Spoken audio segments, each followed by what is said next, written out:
এক গ্রামে ছিল এক শিয়াল। সে ছিল খুবই চালাক ও ধূর্ত। প্রতিদিন সে গ্রামের মানুষের খাবার চুরি করে খেত। একদিন তার নজর পড়ল গ্রামের এক কৃষকের গরুর উপর।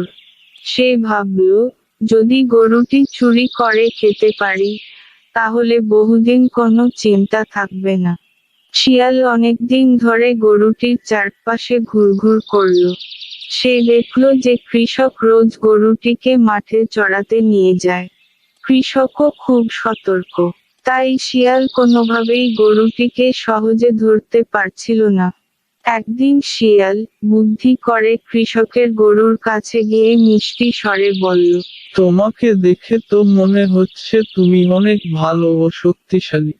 কেন তুমি এত কষ্ট করে এখানে কাজ করছো? আমি যদি তোমাকে একটা মজার জায়গায় নিয়ে যাই, যেখানে কোনো কাজ নেই, শুধু আরাম আর খাবার, তাহলে তুমি কি যাবে? গরু একটু ভাবল, কিন্তু শিয়ালের মিষ্টি কথায় প্রভাবিত হয়ে রাজি হয়ে গেল। শিয়াল গরুকে নিয়ে জঙ্গলের গভীরে চলে গেল। শিয়ালের পরিকল্পনা ছিল গরুটিকে জঙ্গলে নিয়ে গিয়ে শিকার করে খাওয়া। কিন্তু জঙ্গলে পৌঁছে শিয়াল লক্ষ্য করল, কিছু বাঘ তার পেছনে পেছনে আসছে। শিয়াল বুঝতে পারল যে বিপদ ঘনিয়ে আসছে। বাঘেরা ভাবল, শিয়াল নিশ্চয় গরুটিকে তাদের জন্য শিকার করেছে। শিয়াল তাদের বুঝিয়ে বলার চেষ্টা করল, এই গরুটা আমার, আমি একে নিজের জন্য এনেছি। কিন্তু বাঘেরা শোনার মতো অবস্থায় ছিল না। বাঘেরা শিয়ালকে তাড়িয়ে দিয়ে গরুকে ধরে ফেলল।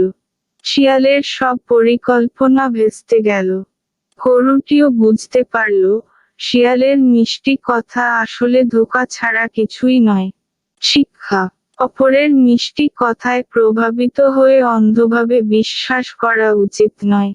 সতর্ক থাকা সবসময় ভালো।